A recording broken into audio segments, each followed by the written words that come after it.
Welcome back, folks, to the official, unofficial Sean Kiracofe show. I guess we'll go with that.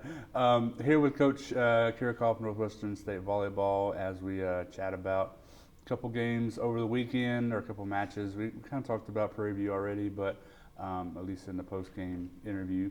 Talk about this weekend, two matches, 1-1, but like two totally different performances, I guess. One maybe you want to forget, and then one you were like probably pretty pleased with in Brown.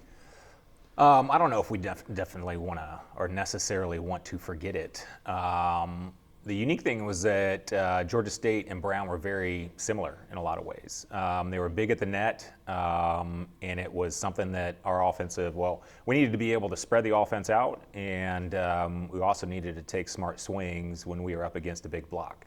The difference was we spread the defense out or the offense out against Brown, and we didn't, or we got a little bit predictable at times, specifically in sets 2 and 3 against Georgia State, and we allowed their big block to affect us, and that really was the difference in those two matches or those two sets.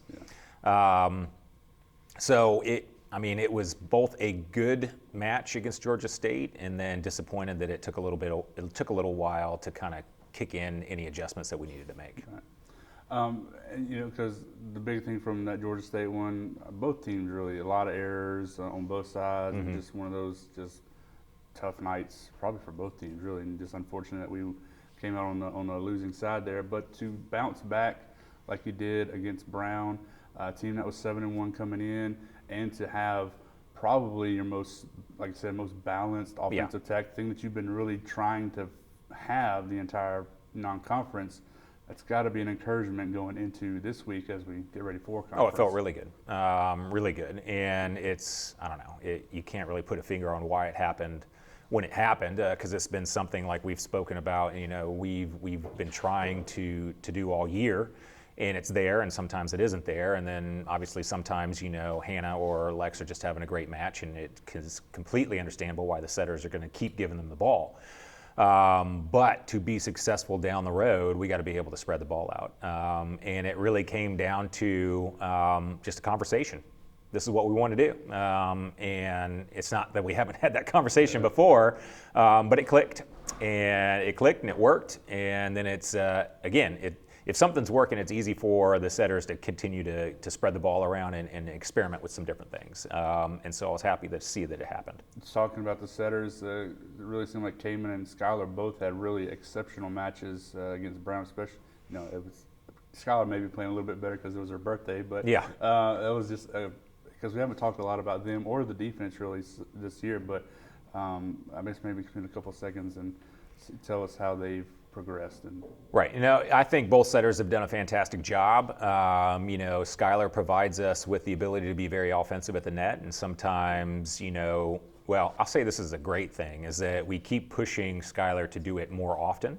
I said this last year as a freshman, and again this year, that it's great that she's as patient with it as she is, but there's sometimes where we need to force her to do it more.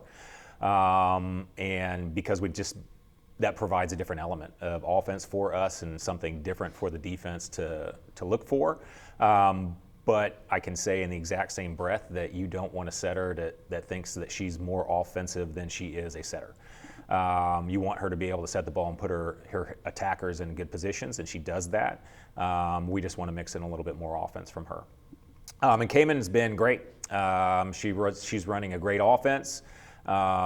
She has a good dialogue between us as a coaching staff on the bench and what she's doing in the match. And I think she's been able to implement some changes that we want to make in match and do a really good job with that. And so I've been really proud of both of them. Give us, if you can, a quick summary, I suppose, of the non-conference schedules.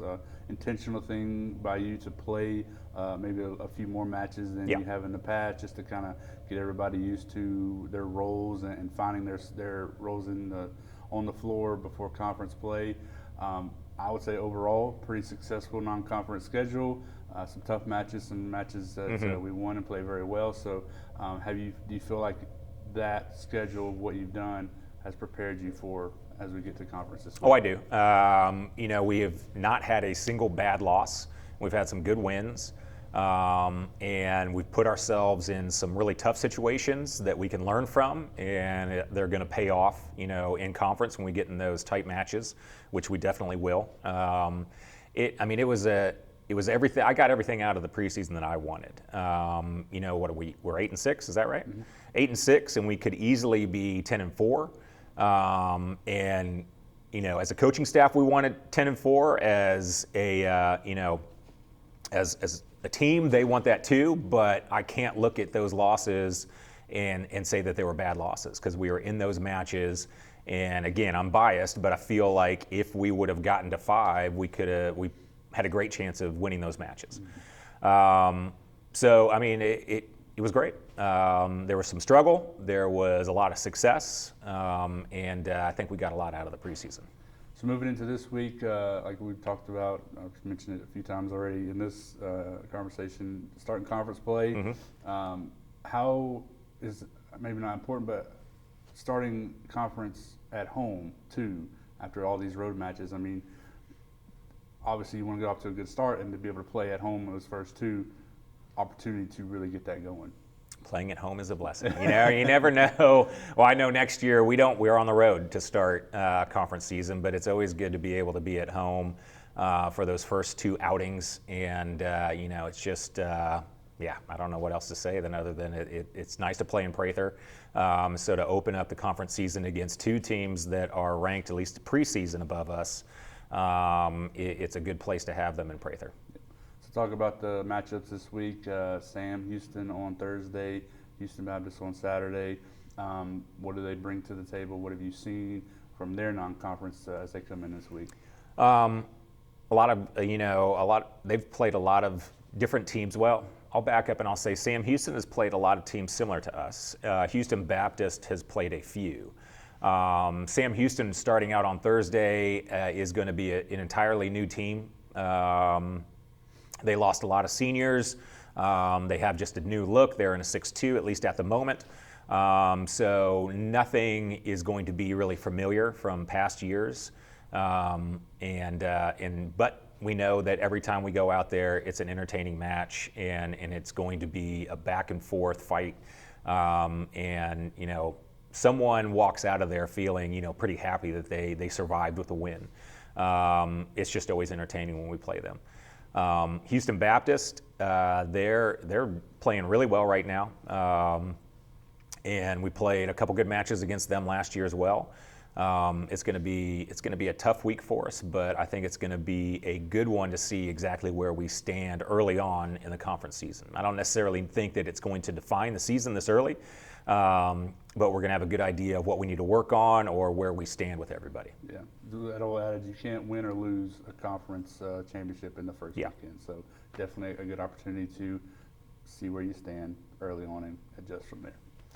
All right, Coach, appreciate you again this week. Looking forward to the matches at Prairie Thursday and Saturday, and we'll catch up with you again next time. All right, thank you.